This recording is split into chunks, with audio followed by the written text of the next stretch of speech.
नमस्कार।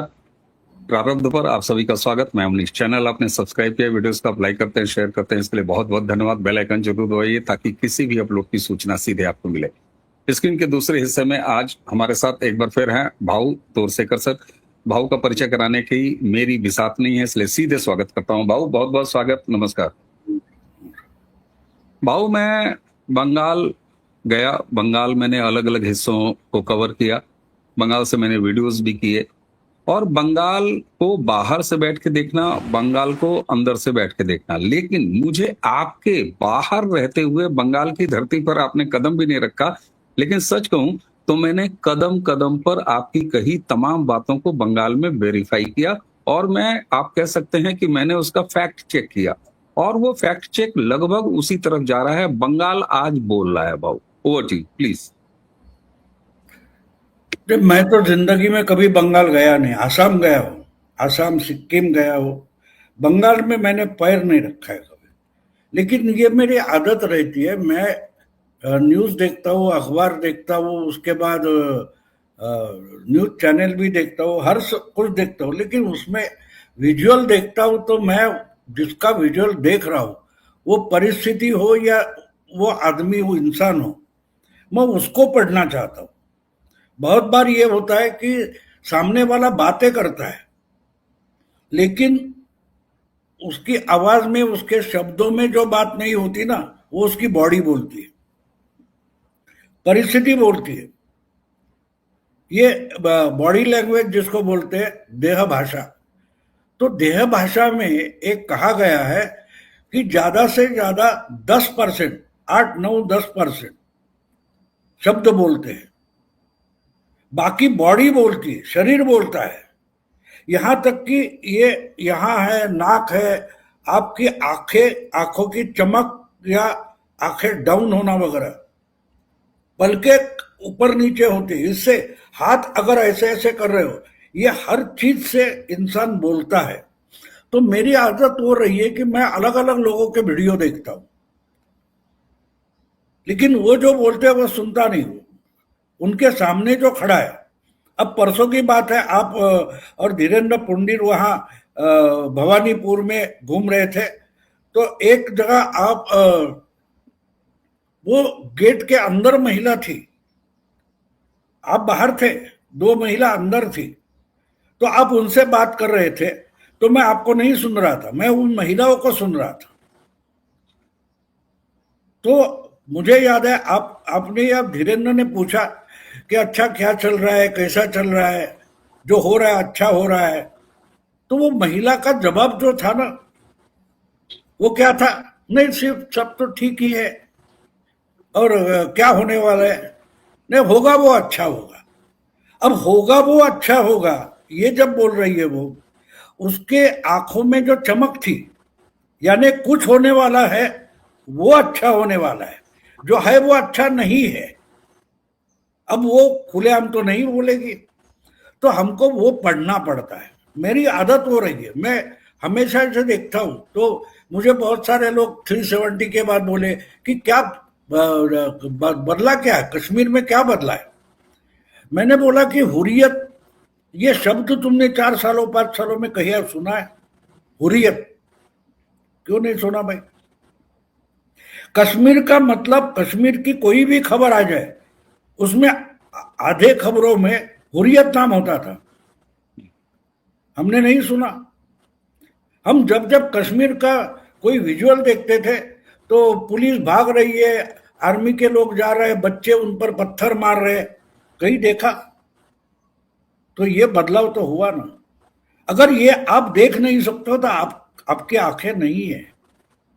बदलाव आंखें दिखाती है, लेकिन आंखें जो दिखा रही है वो देखने के लिए दिमाग में तरोताजा होना चाहिए, देखने की स्थिति में चाहिए।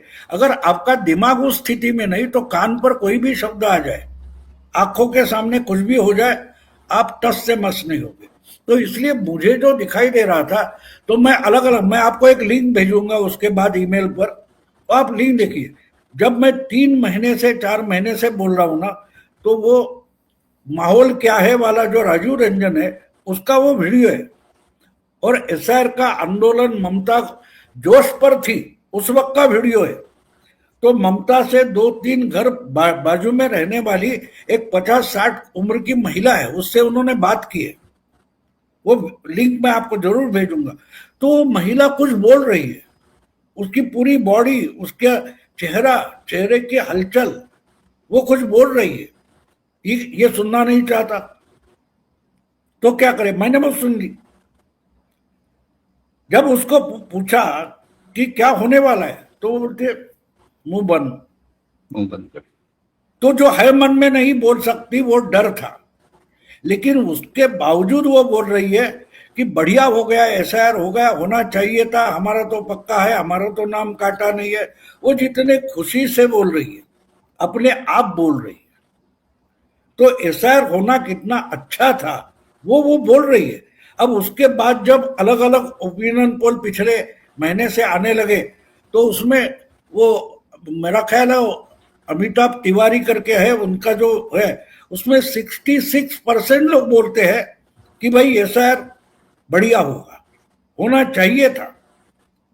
तो वो 66% लोग बोल रहे कि ममता सरासर झूठी है। तो ये तो मेरे लिए पहला सबूत था कि जो मेरा अंदाज था, वो जो महिला मैं बोल रहा हूं ना, वो साफ साफ बता रही थी कि मैं ममता के खिलाफ वोट डालने वाली हूं, लेकिन बोलूंगी नहीं, करूंगी। और जब लोग करने पर तुले होते हैं ना, तो बहुत बड़ा बदलाव आता है, बहुत बड़ा। ये समझना जरूरी है, क्योंकि आखिर वोट क्या होता है? आपका मत होता है, आपका दिमाग होता है, आपकी आकांक्षाएं होती है, आपकी भावनाएं होती है। वो शब्दों में बोलो ना बोलो, करने से भी कुछ होता है ना। आपकी कृति, आपके एक्शन देखो तो पता चल जाता है। तो इसलिए ये मैं पिछले 3-4 महीने से जो देख रहा था, और बाकी जानकारी तो बीजेपी क्या कर रही है, आरएसएस क्या कर रही है, ये सब जानकारी मेरे पास आती रहती है। लेकिन उस जानकारी को अगर वहां की स्थिति या वहां के विजुअल्स है उससे कंपेयर करके देखने लगो, तो आपको पता चलता है कि ये होने वाला है। अब आपको एक बात और बता दूं, 2017 में किसी के दिमाग में था कि उत्तर प्रदेश में इतनी बड़ी सुनामी आएगी? 403 में 315, किसी ने सोचा था? किसी ओपिनियन पोल ने बताया था? नहीं। उधर की और बंगाल की स्थिति कितनी एग्जैक्ट है, मैं देखो, उत्तर प्रदेश में ये बार बार बोला गया कि बीजेपी के पास मुख्यमंत्री पद के लिए कोई चेहरा नहीं है। बोला गया, योगी किसी के दिमाग में तब नहीं था, मोदी यही चेहरा था। क्या हुआ हमने देखा।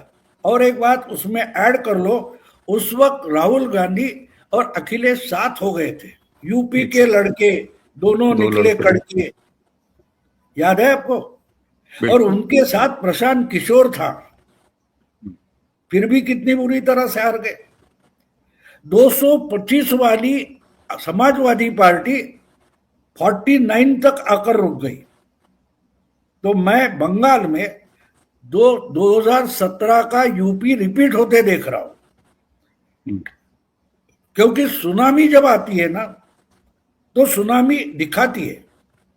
सुनामी के बारे में आपको जानकारी होनी चाहिए। जो जानवर होते हैं, जानवर को पहले पता चलता है सुनामी आ रही है, धरणीकंप आ रहा है, क्योंकि वो ज्ञानी नहीं है, वो यूनिवर्सिटी में जाकर ग्रेजुएट नहीं हुआ है। जानवर जो होता है उसकी नेचुरल इंस्टिंक्ट इंटैक्ट है, हमारी बात हो गई है, क्योंकि हमने इतना एक्वायर्ड नॉलेज ले लिया है कि हमारा ओरिजिनल नॉलेज हम आहिस्ते आहिस्ते भूलते जा रहे हैं। तो इसलिए जो दिखाई दे रहा है, आम जनता के दिमाग में क्या चल रहा है, वो परेशान है।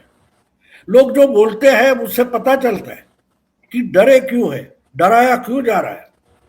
अगर पिछले चुनाव के बाद 5,000 परिवार जो भाग गए थे, लौट कर आए, सेटल हो गए, उनके मन में आज डर नहीं है कि ठीक है जो हुआ हुआ, वापस तो आ गए। और इनसे लड़ते रहे, वो लड़ते रहे। मोदी और शाह आजकल आए हैं, मैं मोदी शाह को इतनी अहमियत नहीं दूंगा इस चुनाव में, ये तो अब आए। सीआरपीएफ अभी आई है, लेकिन 4 साढ़े 4 साल से वो जो डराए गए लोग हैं, वो 4 साढ़े 4 साल से लड़ रहे हैं। तो उनमें जो हमजा है वो हमको देखना चाहिए। जो हमजा है वो एक्चुअली जसकीरत है। तो जब तक उसके हाथ में बाजी नहीं आएगी तब तक वो हमजा करके ही रहेगा। तो आज आप जाओ, 4 मई के दोपहर 12 बजे तक आप घूमो, कोई नहीं बोलेगा कि ममता हारने वाली है। 12 बजे के बाद आपको पता चलेगा। तो हम फिल्में देखते हैं, अलग अलग स्टोरी पढ़ते, उपन्यास पढ़ते, नाटक देखते, तो उसमें कुछ सूचक आइडियाज होती है। अगर हम जिंदगी से कंपेयर करें तो बहुत सारे चीजों का हमें मतलब समझ आ सकता है। तो मैं वो करने वाला हूं। मैं साइको पॉलिटिकल एनालिसिस करता हूं। आंकड़ा निर्जीव होता है। आंकड़ा निर्जीव होता है। अक्षर जो है वो किताब में पढ़ा है, 100 साल पुराना किताब है, अक्षर तो वही है, लेकिन आप पढ़ते हो तब उसमें जान आ जाता। तो इसलिए जो डरे हुए लगते हैं ना, वो निर्जीव किताब जैसे होते हैं। जब मैं पढ़ने लगता हूं तो वो मुझे बताते हैं भाऊ ये होने वाला है, तो वो मैं प्रेडिक्ट करता हूं। बिल्कुल भाव। और मैं एक तरह से आप कहिए तो आपके सामने क्वेश्चनर लेके आया हूँ, क्योंकि मैं बंगाल लगातार घूमता रहा और मेरे मन में जो मैंने देखा, मैंने कहा ना कि आपकी कही बातों को मैंने फैक्ट चेक करने का प्रयास किया, और वो मेरे पास एक ऐसा फिल्टर था जिससे मुझे ये महसूस हुआ, वेस्ट बंगाल दादा कभी किसी को सत्ता में लाता नहीं, सत्ता से हटाने के लिए वोट करता है। ये उसने कांग्रेस को हटाने के लिए वोट किया, उसके बाद उसने लेफ्ट को हटाने के लिए वोट किया। तो जब उसने कांग्रेस को हटाया तो सामने लेफ्ट थी, वो जीत गई, वो बाई प्रोडक्ट है। जब उसने लेफ्ट को हटाने का प्रयास किया तब ममता बनर्जी सामने खड़ी थी, वो जीत गई। तो आज भी मुझे बंगाल में जाके यही लगा, 10 में से 9 आदमियों ने कहा कि ममता को जाना चाहिए। किसी ने ये नहीं कहा कि भाजपा को आना चाहिए। अब ये अलग बात है कि ममता की हार का बाई प्रोडक्ट निकल जाए, ममता की हारें और बीजेपी आ जाए, ये वहां का जनमानस है। ज्यादातर लोगों ने ये कहा कि ममता को जाना चाहिए। दूसरी चीज, यह चुनाव पूरी तरीके से बंगाल ने एक दूसरे पैटर्न पर, मैंने जो महसूस किया, विकास, पलायन, तोलाबाजी, गुंडागर्दी, हिंदू, मुस्लिम, ममता बनर्जी कहती हैं और बंगाल के बारे में एक छवि बनाई जाती है कि बंगाल का भद्रलोक हिंदू मुसलमान नहीं चाहता। वहां लोग अब ये बता रहे थे, मुझे ले जाके कई लोगों ने ये दिखाया कि आप देखिए यहाँ बांग्लादेशी हैं, अभी भी हैं, कोई ज्यादा नहीं भगे हैं, हमें इनको भगाना है। तो क्या आपको ये नहीं लगता, मैं आपकी ही बात आपके सामने रख रहा हूं, कि वहां ममता बनर्जी को हटाना पहली प्राथमिकता है, अब उसके लॉटरी लग जाए बीजेपी की, ये अलग बात है। स्थिति मैंने तो यही देखी, इसे आप कैसे देख रहे हैं बाबू? मैं आपको थोड़ा 12, 13, 14 साल पीछे लेके जाऊंगा। 2011-12 में जो लोकपाल आंदोलन चल रहा था, आपने कहीं मोदी देखा था उस वक्त? नहीं। अन्ना हजारे थे, केजरीवाल था, सिसोदिया था, बहुत सारे एनजीओ थे, याद है आपको? मोदी कहीं दूर दूर तक पिक्चर में नहीं था। मोदी तो गुजरात का मुख्यमंत्री था, और अमित शाह को तो तड़ीपार किया था गुजरात से, याद होगा आपको? बिल्कुल। ये दोनों कोई पिक्चर में थे ही नहीं। लेकिन लोगों के मन में जो उबल रहा था उसका आधार लेकर केजरीवाल और कुछ एनजीओ ने जेंजी आंदोलन किया था। आज जो बोलते ना यहाँ का जेंजी, अरे तो हो गया 12 साल पहले, अब फिर से कहां से होगा? जब इजिप्ट में अरब स्प्रिंग हुआ था, बिल्कुल उसके पैरेलल 1-1.5 साल में हमारे यहां हुआ था। तो मोदी जी वगैरह पिक्चर में नहीं थे, किसी ने सोचा तक नहीं था। 2012 में नरेंद्र मोदी जब गुजरात का चुनाव विधानसभा का तीसरी बार जीते, उसमें मुकेश, उसके बाद उनका वाइब्रेंट गुजरात करके प्रोग्राम था। तो उस प्रोग्राम में हमारे रतन टाटा और मुकेश अंबानी का भाषण मैंने सुना। वो बोले मोदी प्राइम मिनिस्टर होना चाहिए, तब मेरा मोदी की तरफ ध्यान गया। हम्म, 2012 के पहले मैं मोदी को मैं सीरियसली देखता नहीं था। ठीक है, गुजरात का मुख्यमंत्री, जो कुछ हुआ तो उसके बाद मैंने जनवरी से लेकर अप्रैल तक 27 आर्टिकल मराठी पेपर में लिखे थे कि अगर बीजेपी को देश की सत्ता में आना है तो मोदी को प्राइम मिनिस्टरशिप का कैंडिडेट बनाओ। तो उस पेपर पर प्रेशर लाया गया, मेरी कॉलम था वो बंद किया गया। मैंने तो लाइन नहीं बदली, आगे चलकर वही किताब, वही लेखमाला थी, सीरियल थी, उसका किताब हुआ मराठी में, जिसका देवेंद्र के हाथ से विमोचन हुआ था। उस वक्त वो प्रदेश बीजेपी अध्यक्ष थे, लेकिन देवेंद्र ने भी मुझे पूछा था कि आपको इतना कॉन्फिडेंस कहां से आता है, हमारे पार्टी को कॉन्फिडेंस नहीं मेजोरिटी का। मैंने बोला मेरा पॉलिटिकल असेसमेंट है, मैं बीजेपी वाला नहीं हूं, मैं समर्थक हूं, लेकिन मैं बीजेपी वाला नहीं हूं। जब आपका वेस्टेड इंटरेस्ट होता है ना, तो मन में धकधक होती है, होना तो चाहिए लेकिन नहीं हुआ तो इसलिए कहने का मतलब था कि मैंने अभी भी बोलते हुए शुरुआत में बोला कि जो लोग पीड़ित थे 5 साल पहले के, वो 6-7 महीने में वापस आ गए, सेटल हो गए। वो 4.5 साल से लड़ रहे अमित शाह, नरेंद्र मोदी, बीजेपी अभी आई है। जब लोगों ने तय किया है कि हमको ममता को हटाना है, तो उसका फायदा उठाने बीजेपी आई है। तो कहने का मतलब ये है कि बीजेपी नहीं लड़ रही है, ममता को हटाने में आम जनता लगी है। और जब इन मानसिकता में होती है तो वो बोलेगी इमरान खान आएगा चलेगा, लेकिन ममता को जाना चाहिए।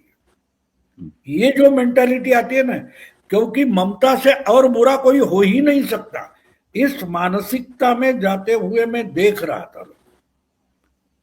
और ये ममता के समझ में ही नहीं आ रहा था, ममता की समझ में ये बात नहीं आ रही थी, इसलिए वो लोगों को समझकर, लोगों को समझाने के बजाय वो ऑफेंसिव में चली गई। वो गलती है, मैं बार बार बोलता रहा कि इसको हेमंत सोरेन के लाइन पर जाना चाहिए था, ये केजरीवाल के लाइन पर चली गई। ये ममता की बड़ी गलती थी, ये मैंने रिपीटेडली बोला है।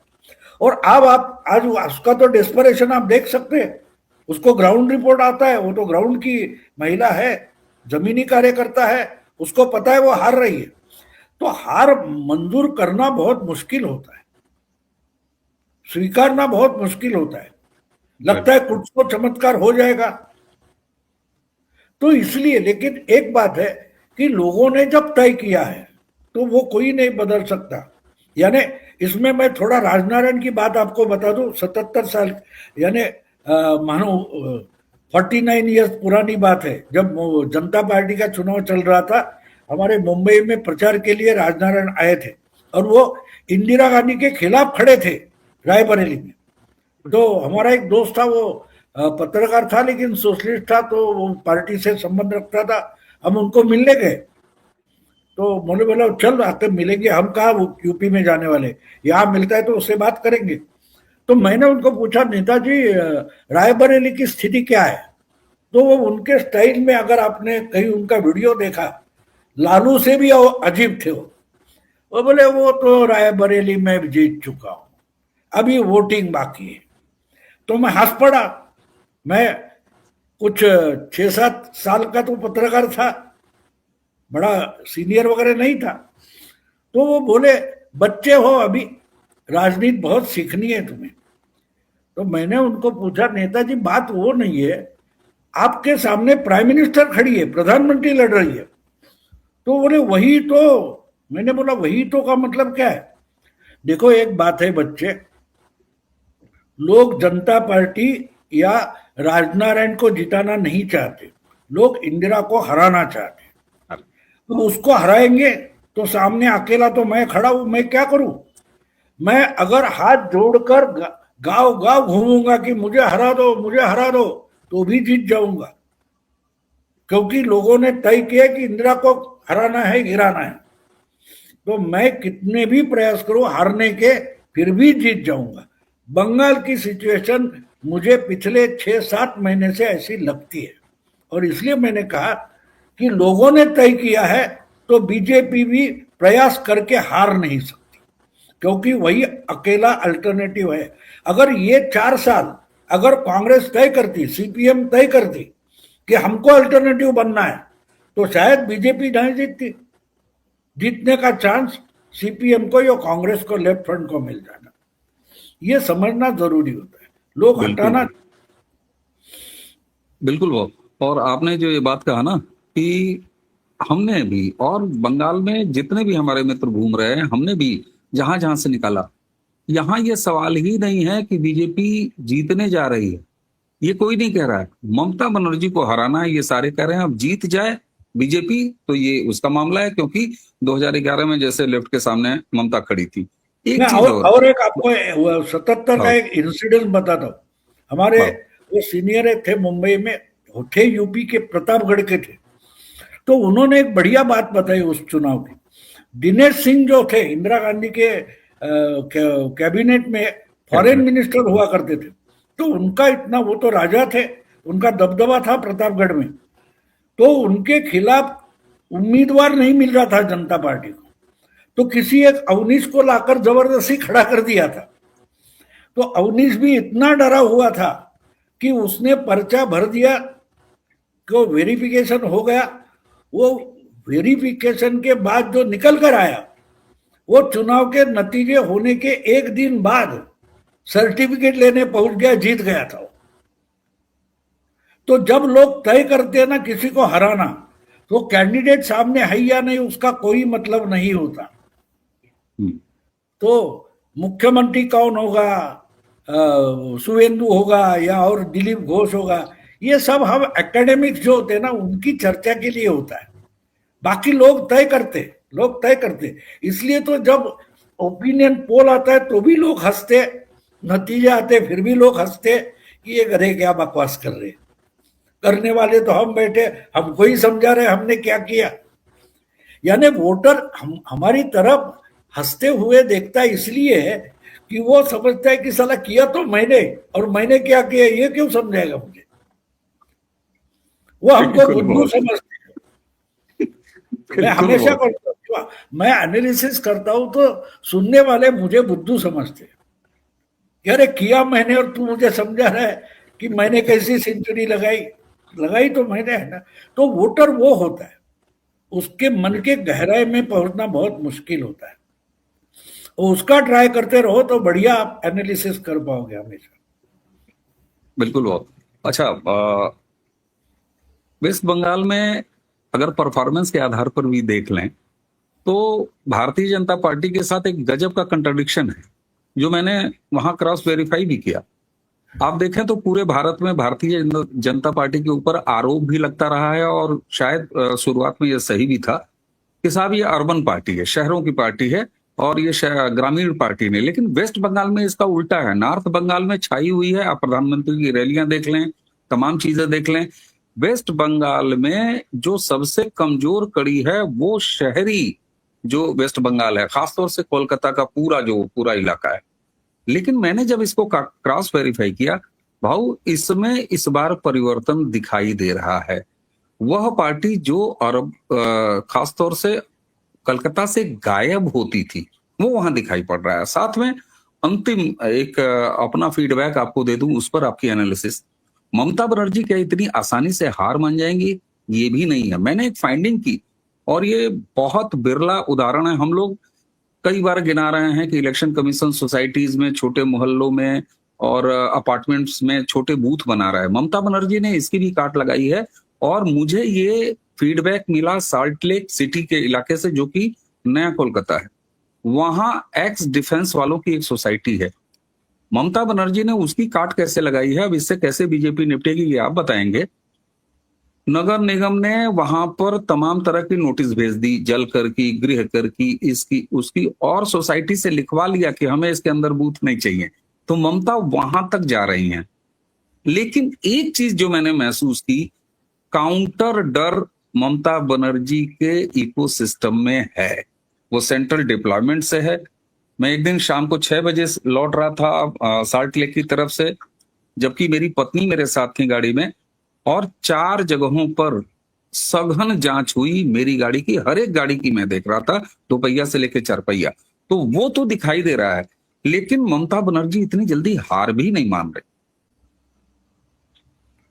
नहीं, वो तो होता है ना। देखो, एक बात है, वो हार मानेगी तो चुनाव क्यों लड़ेगी, मुझे बोलिए। अफगानिस्तान भी इंडिया से वो टूर्नामेंट में लड़ता है, तो पहले बैट वो बॉल क्यों डाल रहे हो, हम तो हारने वाले हैं। ऐसे तो नहीं होगा ना। जब दो टीमों में मैच होती है तो वो भी वो, और देखो वामपंथी मार्क्स का जो थियरी है, you have nothing to lose. शायद जीत जाए तो, अगर हारने ही वाली है तो बिना लड़े। हमारे मराठी में एक शब्द है डुक्कर मुसंडी। तो डुक्कर का मतलब सुअर होता है। जब चारों ओर से वो सुअर घेरा जाता है, उसको मालूम है शेर तो शिकार करेगा, मैं तो मरने वाला हूं, तो चुपचाप क्यों मरूं यार। वो पूरी अपनी ताकत जुटा लेता है और इतने स्पीड में दौड़कर आकर शेर को धक्का देता है। वो धक्का मारने को मुसंडी बोलते, जंप बोलते, तो उसको डुक्कर मुसंडी बोलते। यानी उस धक्के से अगर शेर गड़बड़ा जाए तो वो निकल सकता है, तो उसको डुक्कर मुसंडी बोलते। तो अगर मरने की सामने दिखाई दे रहा है, मरने वाले हैं, तो लड़कर क्यों ना मरे, ये तो वो भी सोचेगी ना, वो भी सोचेगी। तो इसलिए वो काट निकालने की। और ऐसे में और एक बात होती है कि गलतियां करेगी, गलतियां करेगी। और पूरा अगर 6 महीने का प्लान आप और घटनाएं आप देखोगे तो आप एक बात समझोगे कि अमित शाह की पूरी स्ट्रेटेजी है वो ममता गलती करे इस पर है। उस उकसा उकसा कर उसको गलती करने के लिए बाध्य किया गया। मरना ममता भी पॉलिटिशियन है, उसको भी एक कुछ करेगी और उसका परिणाम गलत होगा ये समझता है। लेकिन जब आपका दिमाग सही नहीं होता तो आप गलतियां करते हो। इसलिए उकसाने से क्या होता है, आप भड़क जाते हो। भड़क गए तो आप सोचते नहीं नुकसान है फायदा है, कर लो सारा, तो वो गलतियां और करेगी। और यही तो स्ट्रेटेजी है। तो ये सब होगा। लेकिन जब वोटर ने तय किया है इसको, और जो बात पहले आपने बोली कि शहरी इलाका जो है उसमें अभी बदलाव दिखाई दे रहा है, इसका कारण भी समझो। देखो, तोलाबाजी है, ये आप एक्सटॉर्शन करते हो, तो एक्सटॉर्शन करने में एक बात होती है, एक्सटॉर्शन का मतलब इजी मनी होता है। और जब इजी मनी आने लगता है ना, तो घर घर जाके चंदा क्यों करे, एक जगह से लूट लेते हैं, पूरी बैंक ही लूट लेते। तो ज्यादा पैसा शहर में होता है ना, तो शहर का इंसान अब परेशान हुआ है। हाँ भाई, 5,000 रुपए मिल रहे, 2-500 इधर उधर गए तो छोड़ दो, लेकिन खाने वाले की जब भूख बढ़ती जाती है तो बोला साला 5,000 में 3,000 अगर ये खा जाएगा तो मैं जिंदा कैसे रहूंगा, साला इसको निकाल दो। समझे? तो शहर में अभी फर्क दिखाई दे रहा है, क्योंकि जो तोलाबाजी, ममता की जो एक्सटॉर्शन बढ़ता गया, गुंडागर्दी बढ़ती गई, वो आहिस्ते आहिस्ते शहर में गली तक पहुंच गई। तो इसलिए शहर में अब दिखाई दे रहा है। गांव के लोग बहुत जल्दी, क्योंकि गांव में क्या होता था, आपकी फसल अच्छी आई, चलो मुझे इतना पैसा दे दो, आपकी उपजाऊ जमीनें मैं कब्जा करता हूं, या अलग अलग तरीके होते, लेकिन वो बहुत मेहनत के होते। शहर में कम मेहनत से ज्यादा पैसा मिलता है। लोग शहर क्यों आते हैं? ईमानदारी से काम करो या चोरी का काम करो, शहर में क्यों आते? शहर में ज्यादा पैसा होता है। तो ममता दीदी की गुंडागर्दी जो है वो शहर में अभी अभी लोगों को समझ में आई है, पिछले 5 साल में। और इसका परिणाम अभी दिखाई देने लगा कि इसका कोई काट होना चाहिए। इसका काट अगर बीजेपी है तो बीजेपी चलेगी। बिल्कुल। तो जिसको आप शहर की पार्टी बोलते थे, उसने गांव में शुरुआत की और अब शहर में पहुंची। बिल्कुल, वेस्ट बंगाल में यही स्थिति है। और मैं फिर एक बार दोहरा रहा हूं कि मैं आज की इस पूरी बातचीत में भाऊ आपने जितनी बातें वेस्ट बंगाल के बारे में कही थी, तो मेरा पहला यही काम था कि मैं जाके हर एक चीज भाऊ की कही बात को जरा वेरीफाई करूं, क्रॉस चेक करूं, और 100% दर्शकों, हमने जो भी वीडियो किया है उनमें और आगे आने वाले वीडियो में जो हमने फील्ड से किया है, भाऊ आपकी बात एक एक करके क्रॉस वेरीफाई हुई है। ममता बनर्जी इतनी जल्दी हार भी नहीं मान रही, लेकिन ये भी सही है कि वहां जो है ग्रामीण पार्टी कही जाने वाली भाजपा अब शहर में आ रही है। जनता इस बात के लिए तैयार है और जनता बोल भी रही है, ये भी सही है। अब कुल मिला के स्थिति इतनी ही है कि डर का माहौल निश्चित तौर पर बेहद कम हुआ है। दादा बंगाल बोल रहा है, ये सबसे बड़ी बात है। और दर्शकों, भाऊ के जितने भी वीडियो बंगाल के चुनाव और बंगाल की राजनीति पर प्रारब्ध पर थे, उन सबको क्रॉस वेरीफाई करके और भाऊ के सामने मैं सिर्फ इसलिए बैठा कि भाऊ आपने ये कहा था, मैंने ये देखा, भाऊ आपने ये कहा था, मैंने ये देखा, और आगे भी आप इसको देखेंगे। तो निश्चित तौर पर वेस्ट बंगाल का ये चुनाव बंगाल में बंगाल के लिए बंगालियों द्वारा बंगाल की समस्याओं पर लड़ा जा रहा है। रिप्लेसमेंट खुद बंगाल खोज रहा है, मैंने यही देखा।